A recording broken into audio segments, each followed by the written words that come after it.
रात को शौहर से झगड़ा हुआ और शौहर ने गुस्से में तलाक दे दिया। सुबह माफ़ी मांगी लेकिन मैं मौलवी साहब के पास ले गई। मौलवी साहब ने कहा हलाल करवाना ज़रूरी है। घर में छोटा देवर था, उससे मेरा निकाह करवा दिया गया। मैं कमरे में बैठी देवर का इंतज़ार कर रही थी कि बच्चा है, लेकिन जैसे ही देवर कमरे में आया उसने आते ही मेरे साथ मेरा नाम सलमा है और मैं बहुत ज़्यादा खूबसूरत थी, और जब मेरे माँ बाप ने मेरे लिए रिश्ता तलाश करना शुरू किया तो उन्होंने यह बिल्कुल नहीं देखा कि मेरे लिए कोई खूबसूरत मर्द तलाश करें, बल्कि उन्होंने यह देखा कि अमीर लोग हों, और मेरे लिए एक सलीम नाम की लड़की को पसंद कर लिया। वैसे तो उसे लड़का कहना भी नहीं चाहिए क्योंकि उसकी उम्र 32 साल थी और मेरी उम्र 20 साल, पर उनका घर काफ़ी बड़ा था और उनके घर में माँ और सिर्फ एक छोटा भाई था जिसकी उम्र मुझसे भी छोटी थी। यह लोग बहुत ही शरीफ और अच्छे थे। जब मेरे अब्बू ने उनके बारे में पता करवाया तो सबने यही कहा कि बहुत अच्छे लोग हैं, ना ही किसी से झगड़ा और ना ही किसी से लड़ाई, ना किसी से लेना और ना किसी से देना, अच्छे तरीके से मोहल्ले में रहते हैं। उनके बाप दादा भी यहीं रहते थे। मेरे अब्बू इसी बात पर खुश हो गए कि अच्छे लोग हैं। मेरा रिश्ता करवा दिया। मुझसे एक दफ़ा पूछा, लेकिन मैं क्या कर सकती थी क्योंकि मैं तो किसी और को भी पसंद नहीं करती थी। शादी वाले दिन ही मेरे शौहर ने मुझे बुरा भला कहना शुरू कर दिया कि मेरे घर वालों का ख्याल रखना, और मेरा छोटा भाई मेरे लिए औलाद जैसा है। वह मेरे से काफ़ी छोटा है। मैंने उसे बाप की तरह पाला है क्योंकि जब वह 2 साल का था तो मेरे वालिद साहब इस दुनिया से चले गए थे, इसलिए तुम्हें उसका बहुत ज़्यादा ख्याल रखना है। मेरे देवर की उम्र 15 साल थी और वह वाकई बहुत मासूम था। उसकी उम्र 15 साल ज़रूर थी, लेकिन उसकी अक्ल 12 साल के बच्चे जैसी थी। वह मेरे आने से बहुत ज़्यादा खुश था। कहता कि भाभी आप बहुत ज़्यादा प्यारी हैं। मुझे तो पता ही नहीं था कि मेरी भाभी बहुत ज़्यादा प्यारी होंगी। वह मेरे लिए अक्सर अपने स्कूल से चीज़ें लेकर आया करता, मुझे अपने मोबाइल में बहुत चीज़ें दिखाता और मेरे पास मजाकिया चीज़ें भी भेजता था। वह बिल्कुल मेरे भाई जैसा था। उसका नाम साहिल था। कभी मैं देखती तो वह छोटे बच्चों की तरह आइसक्रीम खा रहा होता तो कभी गेम खेल रहा होता। जब बाहर आइसक्रीम वाले की आवाज़ आती तो बाहर भाग जाता। मुझसे पूछता कि आपके पास पैसे हैं, तो मैं भी उसे पैसे दे दिया करती। मेरा शौहर मुझे खर्चे देता, मेरे लिए हर महीने 4 सूट कपड़े बनवाता था। मेरी ज़िंदगी अच्छी जा रही थी, लेकिन मेरे शौहर के अंदर मेरे एहसास की कमी होने लगी क्योंकि जब हम शादी में जाते तो लोग कहते कि कितनी प्यारी बीवी मिली है, वह तुम्हारी तो किस्मत बहुत अच्छी है। कहीं तुम परिंदों को पानी तो नहीं पिलाते थे जो तुम्हें इतनी खूबसूरत बीवी मिल गई है। मेरे शौहर के एक दोस्त ने तो मजाक में यह भी कह दिया कि लंगूर के हाथ में अंगूर आ गया। मेरे शौहर ने तो उस टाइम मुस्कुरा दिया, लेकिन बाद में उसका मूड खराब हो गया। इसके बाद मुझे मेरे शौहर ने कहना शुरू कर दिया कि तुम ज़्यादा तैयार होकर मत जाया करो, तुम्हें ज़्यादा तैयार होने की ज़रूरत नहीं है, तुम बगैर मेकअप के ही अच्छी लगती हो। लेकिन मैं बिना तैयार हुए उससे ज़्यादा खूबसूरत लगती थी। एक दफ़ा बिना मेकअप के गई तब भी लोगों ने मेरी बहुत ज़्यादा तारीफ की। इस रात मेरा शौहर मुझसे झगड़ने लगा। एक दिन मैं सुबह उठी तो मेरी सास ने कहा कि बेटा बाहर दूध वाला आया है, दूध ले लो। जब मैं दूध ले रही थी तो मेरा शौहर अचानक से वहाँ आया और मुझे बाजू से पकड़कर अंदर घसीट लिया। दूध भी मेरे हाथ से गिर गया। मेरी सास ने यह मंजर देखा तो कहा क्या हो गया है। मैंने भेजा था उसे दूध लेने के लिए, तो उसने कहा आपने क्यों भेजा इतनी प्यारी लड़की को। सुबह सुबह बाहर दूध वालों की नीयत खराब होती है। सुबह सुबह औरतों के घर जाकर उनसे बातें करते हैं। और तुम वहाँ पर क्या करने गई थी? अपना आप दिखा रही थी। उसको मैं हैरान रह गई कि ऐसी तो कोई बात नहीं, और मैं तो दुपट्टा करके गई थी। तो मेरे शौहर ने कहा कि आज तुम बुर्का पहनोगी। मेरी सास ने कहा कि हमारे खानदान में पहले किसी ने बुर्का नहीं पहना जो इसको बुर्का पहनाओगे। ठीक है, वह हिजाब करती है, बस इतना ही काफ़ी है।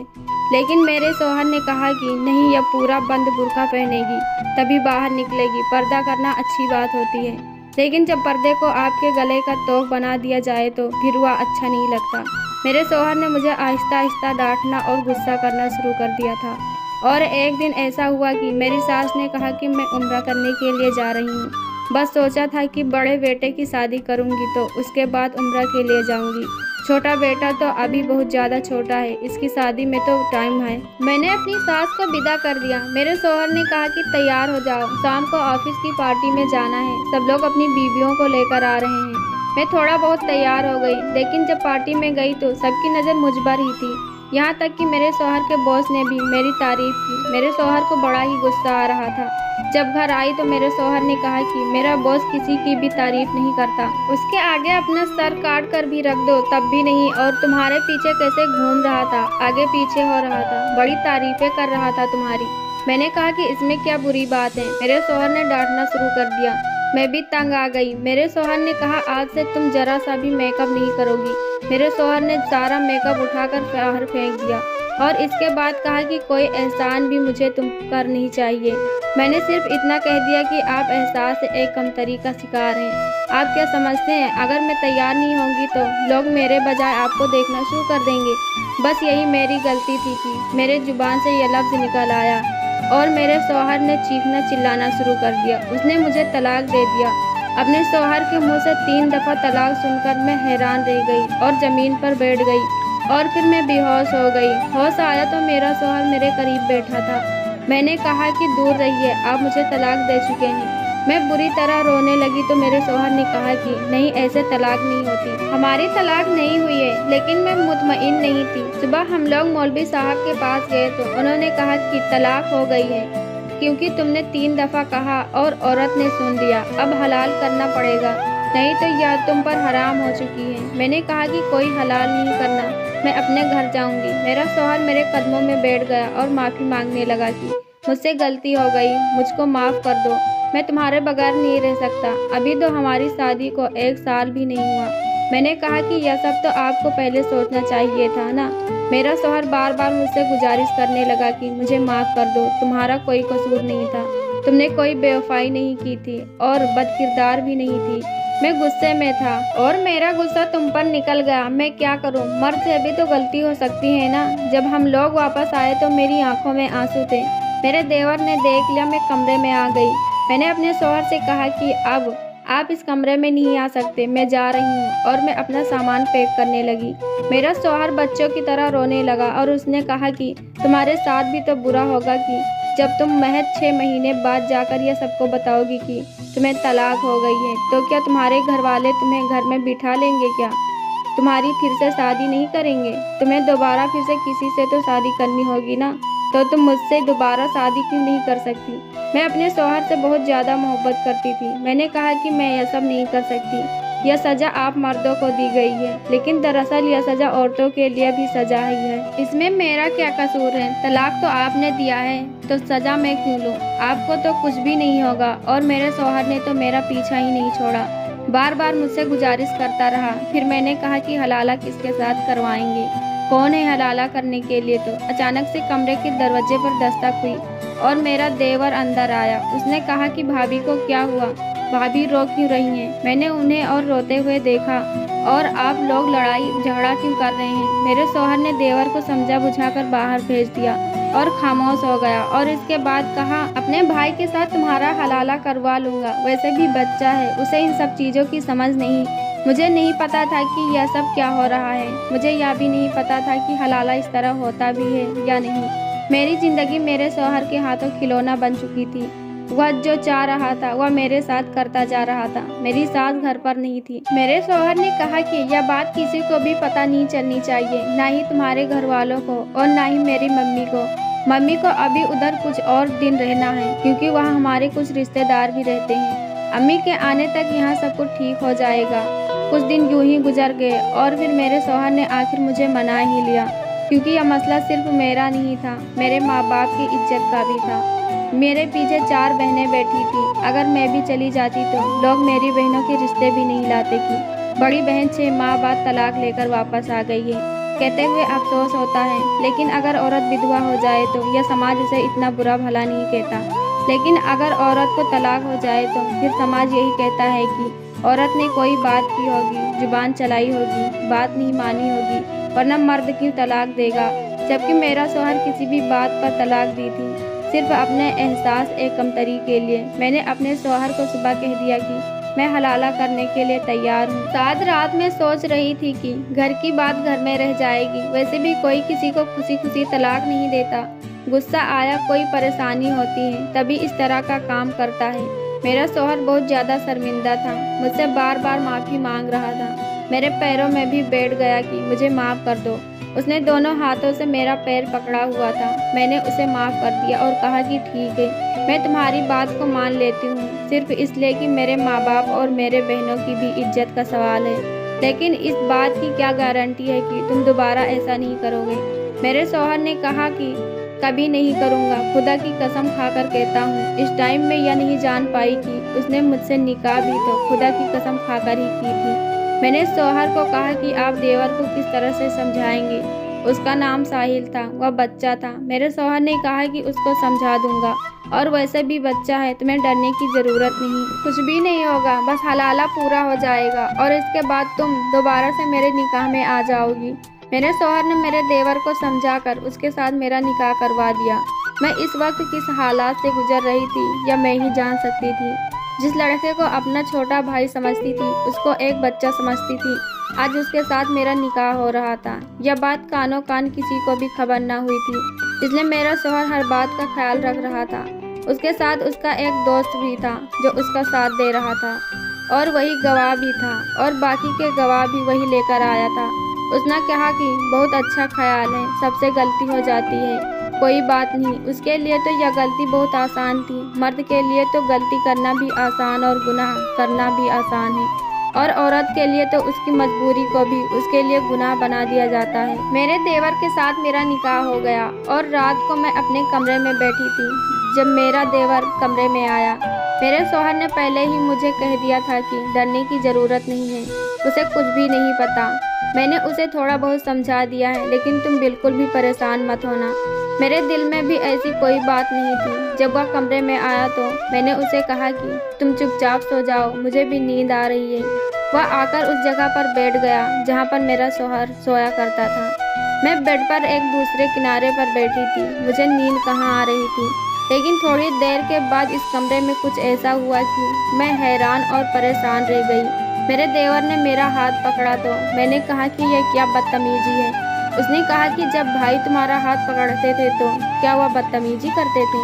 मैंने कहा कि वह मेरा शौहर है। उसने कहा कि वह तुम्हारा शौहर नहीं है, मैं तुम्हारा शौहर हूँ। अभी अभी मेरे साथ तुम्हारा निकाह हुआ है, 4 गवाह के साथ। मौलवी साहब ने हमारा निकाह पढ़ाया है और तुमने खुद कबूल किया है। मैंने कहा कि यह निकाह नहीं हलाला है, तो उसने कहा कि मेरे लिए तो यह निकाह है और मुझे छोटा बच्चा नहीं समझना। मैंने अपने शौहर को आवाज़ देने के लिए मुँह खोला तो मेरे देवर ने चुप करा दिया। उसने कहा कि अगर तुम्हारी आवाज़ यहाँ से बाहर निकली तो तुम्हें जान से मार डालूंगा। मेरी गलती थी जो मैंने उसे बच्चा समझा। जिसका भाई इस तरह का था वह खुद कैसे मासूम हो सकता था, जिसने अपनी बीवी को छोटी सी बात पर तलाक दे दी और फिर उसका हलाला अपने ही भाई के साथ करवा रहा था, वह भी बिना इजाज़त पूरी किए। ऐसा शख्स भी अपने भाई को क्या सिखाएगा। सुबह हुई तो मैं बिल्कुल चुपचाप थी, पत्थर की मूरत की तरह बैठी थी। अपने शौहर को सब कुछ बता दिया था। उसने कहा कि मैं उसकी जान ले लूँगा। मैंने कहा कि उसकी जान क्यों लेते हो, अपने आप की जान ले लो और उससे पहले मुझे भी मार डालो, क्योंकि यह सब तुम्हारे ही वजह से हुआ है। मेरा शौहर भी बेबस हो गया। उसने कहा कि बस अब मैं उससे कहता हूँ कि वह तुम्हें तलाक दे दे, पर मेरा देवर तलाक देने से इनकार कर दिया। मेरा शौहर उसे मारने के लिए आगे बढ़ा तो उसने भी मारने की कोशिश की। बहुत बड़ा तमाशा बन गया। मेरी सास अचानक से आ गई, जो हमें हैरान करने के लिए जल्दी आ गई थी, लेकिन अपने दोनों बेटों को मेरे लिए लड़ता देखकर हैरान रह गई। यह बात मेरी सास को भी पता चल गई थी और मेरे घर वालों के सामने भी सारी बात आ गई कि यह सब कुछ हुआ है। सारे लोग ही सर पकड़ कर बैठ गए कि हम लोग उनके पीछे क्या करते रहे। उन्होंने तो इतना बड़ा तमाशा बना दिया। जब सारे लोगों ने मुझे अपने साथ बिठाया, बात करने के लिए सबका ही अपना सवाल था। मेरे शौहर का कहना था कि मुझसे गलती हो गई, मैं तो अपनी गलती को सुधारने की कोशिश तो कर रहा था। इस्लाम में यह तरीका इसलिए बताया गया है, अगर किसी से गलती हो जाए तो वह अपनी गलती को ठीक करने की कोशिश करे। दूसरी तरफ मेरे देवर का यह बयान था कि मुझे पहले से ही भाभी पसंद थी और अगर मेरी शादी उनके साथ हो गई है तो इसमें क्या बुरा है। मैं तलाक देना नहीं चाहता, मुझे तलाक नहीं देनी। सबने कहा कि तुम्हारी उम्र छोटी है, तुम्हारी भाभी तुमसे 12-13 साल बड़ी है। तो मेरे देवर ने कहा कि मेरा भाई भी तो भाभी से 12-13 साल बड़ा है। सब मेरी सास को कहने लगे कि आपने बेजोड़ शादी क्यों की, आपकी वजह से आज इस मुकाम पर पहुंच गए हैं। मेरे माँ बाप भी परेशान थे, वो क्या कर सकते थे। मुझसे पूछा गया कि मैं क्या चाहती हूँ, तो मैंने कहा कि बस मुझे दोनों से ही निजात दिलवा दीजिए और मैं अपनी ज़िंदगी अपने तरीके से जीना चाहती हूँ, गुजारना चाहती हूँ। मेरी बात पर तो किसी ने बोला तक भी नहीं, लेकिन फिर अम्मी ने देवर को समझाया कि तुम अभी छोटे हो, तुम्हारे पढ़ाई के दिन हैं, स्कूल से अभी तुम निकले नहीं हो और अपने भाई की बीबी के साथ तुम्हें शादी करनी है। निकाह कर लिया जब तुमने कहा था कि तुम्हें तलाक देना है, तो फिर तुम्हें तलाक देना था, लेकिन तुमने अपने दिमाग में ही प्लान बना लिया कि मैं तलाक नहीं दूंगा। तो यह तो एक बहुत बड़ा धोखा है, तुम अपनी बात से मुकर रहे हो। सबने मेरे देवर के खिलाफ बातें की और मुझे मजबूर कर दिया। उसने मुझे तलाक दे दिया और मैं इद्दत पूरी करने के लिए अपने घर चली गई। कम से कम मुझे इस तलाक की इद्दत पूरी करने देते। इस दौरान मैं यह फैसला कर चुकी थी कि मैं अपने शौहर के पास वापस नहीं जाऊंगी और अकेले ही रहूंगी। लेकिन यह तो सिर्फ फिल्म और सीरियल में ही होता है कि औरत अकेली रहती है और फिर कहती है कि मैं एक कामयाब औरत हूँ और मेरे पास सब कुछ है। मेरे घर वाले ही मेरे खिलाफ हो गए। उन्होंने कहा कि हम तुम्हें घर नहीं बिठा सकते, हमको फिर से तुम्हारी शादी किसी के साथ करनी है, तो फिर तुम अपने पहले वाले शौहर के साथ चली जाओ। वह भी तुम्हें अपनाना चाहता है और तुम्हारे लिए मरा जा रहा है। मेरा शौहर मेरे लिए मरा जा रहा था। उसने कहा कि मैं बदल गया हूँ, मैं तुम्हारा बहुत ख्याल रखूँगा, लेकिन मैं फिर भी वापस नहीं जाना चाहती थी। लेकिन मेरे माँ बाप ने मुझे ज़बरदस्ती घर से बाहर निकाला। उन्होंने कहा कि हम तुम्हें घर में नहीं रख सकते, तुम हमें अपना ऑप्शन न समझो, तुम्हारा शौहर ही तुम्हारा ऑप्शन है। बड़ा अफसोस हुआ मुझे और इस बात पर भी यकीन हो गया कि औरतों का तो कोई घर ही नहीं होता और मर्द के बिना औरतों की कोई इज्जत नहीं होती, चाहे वह बाप हो, बेटा हो, भाई हो या फिर शौहर हो। अगर उसके साथ कोई मर्द नहीं तो उसकी कोई इज्जत नहीं। मैंने अपने घर वालों को कुछ नहीं कहा, मैंने अपनी जुबान पर ताला लगा लिया और फिर से मेरे शौहर के साथ ही मेरी शादी कर दी गई। हम अब दोनों फिर से एक मियाँ बीबी हो गए थे। लेकिन मेरे शौहर ने कहा कि मैं इस घर में नहीं रहूँगा, अपनी बीबी को लेकर अलग हो जाऊँगा। इस बात पर मेरी सास ने शोर मचाया, लेकिन मेरे शौहर ने किसी की भी बात ना सुनी। उसने एक किराए पर घर ले लिया और मुझे वहाँ पर शिफ्ट करवा दिया। हम घर वालों से काफ़ी दूर हो गए थे, मुलाकात भी बहुत कम होती थी। मैं पहले जैसी नहीं रही थी, बात बात पर रो रही थी। रात को मुझे बुरे बुरे ख्वाब आते। मेरा शौहर भी मुझको लेकर बहुत परेशान रहता। लेकिन एक अजीब बात यह थी कि मेरा शौहर बदल गया था और मेरा बहुत ज़्यादा ख्याल रखता था। मुझे किसी भी बात से मना नहीं करता था। मुझे कहता कि बस तुम खुश रहो, मुझे और कुछ भी नहीं चाहिए। मुझे बहुत बड़ा सदमा लगा था। मेरे शौहर ने मुझे डॉक्टर को दिखाया और मुझे ठीक होने में 2 साल लग गए थे। डॉक्टर ने कहा था कि इन्हें बहुत बड़ा सदमा लगा है, इनको खुश रखने की कोशिश किया करें। और अब मैं 2 साल के बाद ठीक हो गई थी। दोस्तों, यह कहानी कैसी लगी कमेंट करके ज़रूर बताएं। वीडियो को लाइक करो, चैनल को सब्सक्राइब करो। हम ऐसी कहानी आपके लिए लाते रहेंगे। धन्यवाद।